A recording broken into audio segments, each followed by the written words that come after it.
You're close to 80. Alex, Damn, I know Alex coming in with the heat today. how do we ban people on here? No, no, no, no. Oh, man. Yo, so I got a question for you. Aggies seem to draw a hard line on win trading. Do you think you would start to ban bots that are doing this? Well, I'll tell you, I do know exactly what you're talking about, and I was hanging on every word that Bulldog, as Aggie, like, actually asked him, like, "So what's the deal with bots? Like, what are people's feedbacks?" And I was, like, hanging on every word Bulldog was saying because I wanted to see, like, how deep he was gonna get into it with him, because at first I was a little unhappy with, Aggie's not kind of in touch with this part of stuff in the moment, and he was kind of taking the angle of this is a decentralized game, like if people don't want bots, they should like go and there's plenty other games out there without bots. Just basically this is what Matt and I we're embracing bots because this is just the nature of it. Um, we don't want to have to be like the one choosing what account goes. If you and your brother playing, like, we don't want to be, and I'm like, oh, this is not the issue. um, but then, Bulldog like kept walking him along a little further, and finally at the end, you know, Aggie was like, well, if that's what they're doing, if they're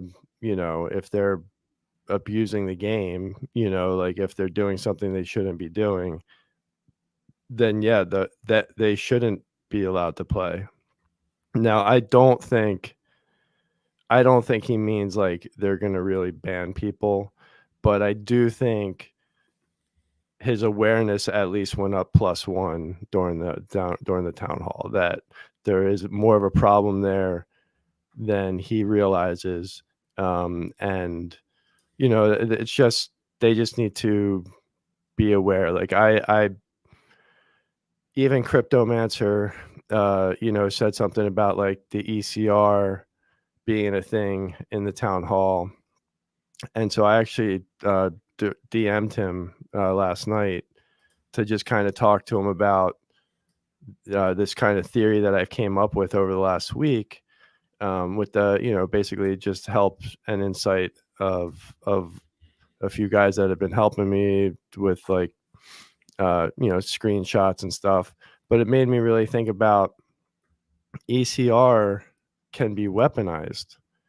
A bot that has nothing to lose has a lot to gain. And what I mean by that is that, from our standpoint as players, a 0% ECR energy capture rate is a shit account. Like we have to wait. We're not going to play on it because we have to wait to get any DEC. And it's so hard to even get anywhere close to 0 as a human because it's you just have to keep playing hard like for such a long time. But bots theoretically can just play literally every minute or every 2 minutes, every 3 minutes max, probably closer to 1. And so they can get down closer to 0 very, very relatively quickly. And if they wanted to, especially in these larger bot networks, ideally they're trying to get matched up with their own bot network and then throw a game to the higher ECR rate.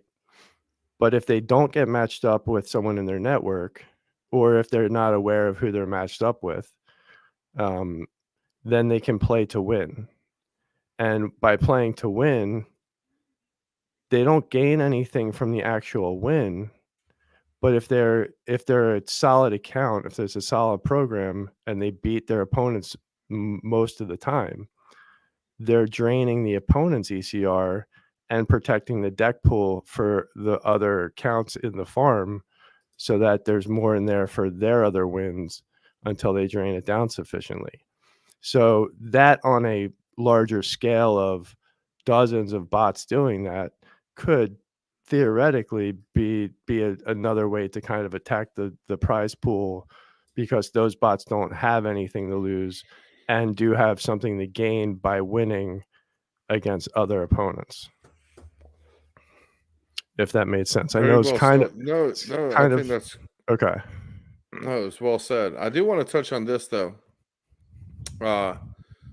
We're let's see, Dog Pound. He says Agro said he doesn't know the data behind the bots, CEO, and he doesn't know the metrics for the solutions they are building to solve the problems. That is bad leadership right there. You know, I'll get your take on this, but you just spoke for 16 hours. I'll talk for a second.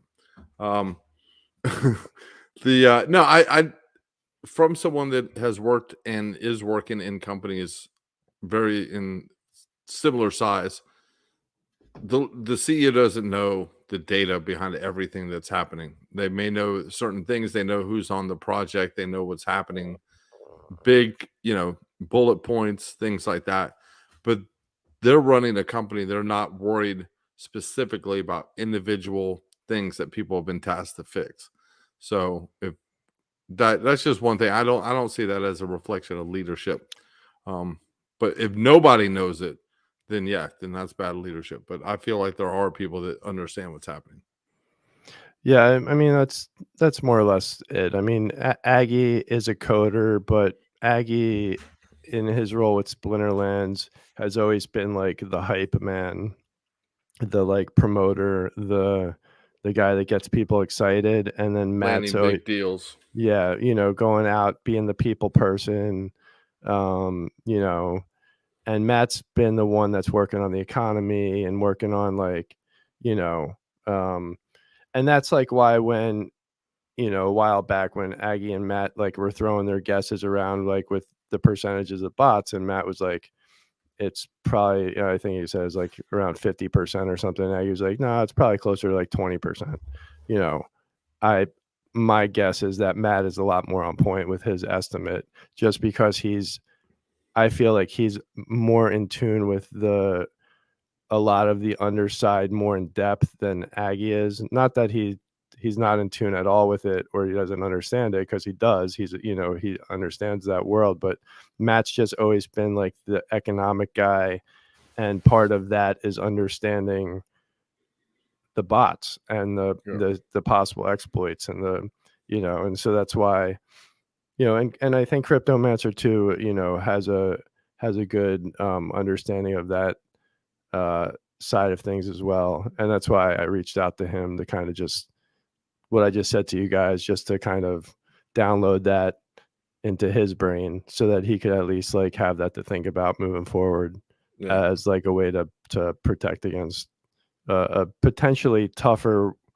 way to see that the game's being exploited, which is why I wanted to go out of my way to actually like say it to him like one-on-one, because that is something that could be overlooked for a long time. Yeah.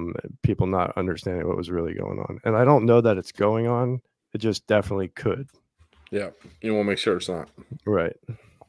Well, and one thing too, and actually Dog Pound said he takes that part back about bad leadership, and it's YouTube. People say stuff and get go, say things that are exaggerations and stuff.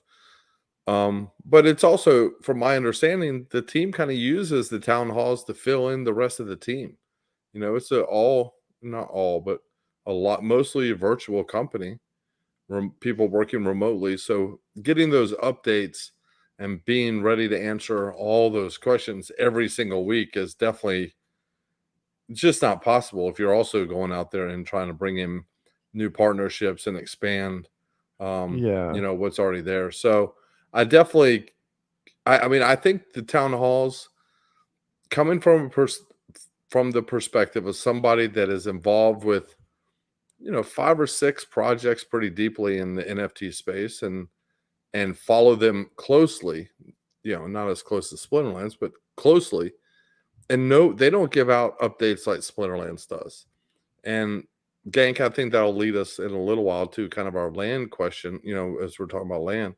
But having these weekly updates really validates that this team is working towards goals, and not every town hall is going to be, blockbusters where SPS is going to spike 30% after every town hall. But as things start rolling out, I think the town halls, there'll be, one a month that really hits hard. But the rest of them are needed to kind of fill us in and keep us up to date, and just keep that trust with the community. So I think the team's doing a great job, and seeing what's happening in every other NFT space. Everything's down. Like every market's down.